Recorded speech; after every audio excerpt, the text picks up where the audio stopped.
I'm Max Chandler, and I want to discuss making art with robots.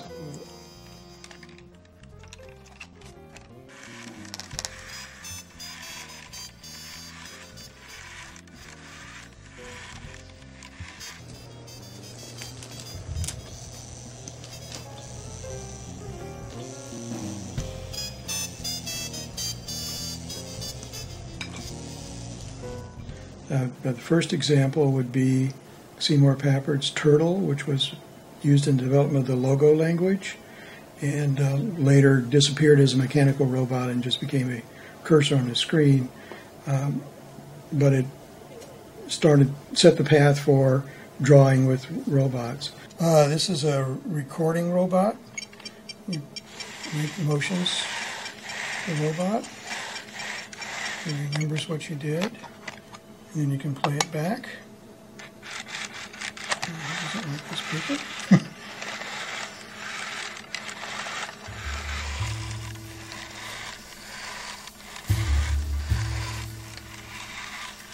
The most famous art robot is named Aaron.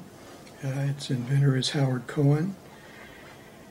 That's a large computer and large robot that uses artificial intelligence to devise the picture content. My idea about using robots is different. I think the robot should be a tool, a companion, let's say, for making the picture. And so I designed the robots to do only part of the picture, to actually do the brush application and brush stroking. And the picture design is pretty much up to me. You get a kind of rhythmic thing that happens when you have the same thing but in a slightly different place. Oh, can't make it up that hill.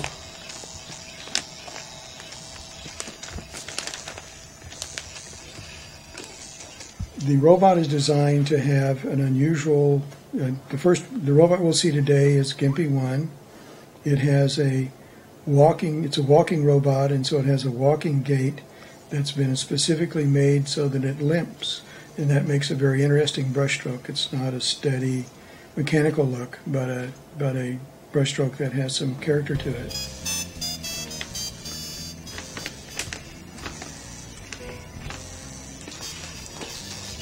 Multiple brushes so that it blends in while it's on the canvas.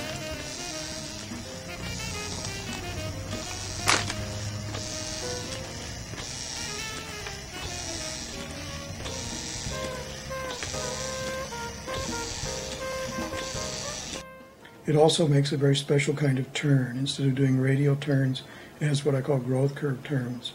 They're fragments of spirals so that they are able to turn like something that's growing, and so the curve is more interesting in that regard. For the picture we're going to see today, comes from a trip that I made to Tucson over Christmas time, and some cactus that I looked at there. And so the way I generally do my work is to find some object or something that in the real world inspires me, and I study it to see how it works, how it goes together, how it grows if it's a living thing, and then abstract that into basic shapes or skeletal parts of that object that I can use with the robot. And so I build a skeletal structure that the robot follows for its drawing and to compose the picture.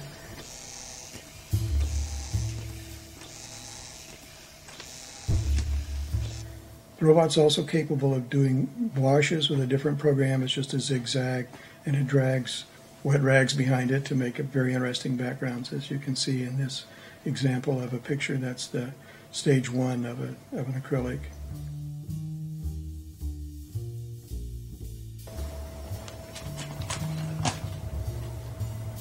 One last stage I do the paintings, and this is one that's still underway, is to just let the robot give his interpretation of the paintings without the structural pieces that I put on. So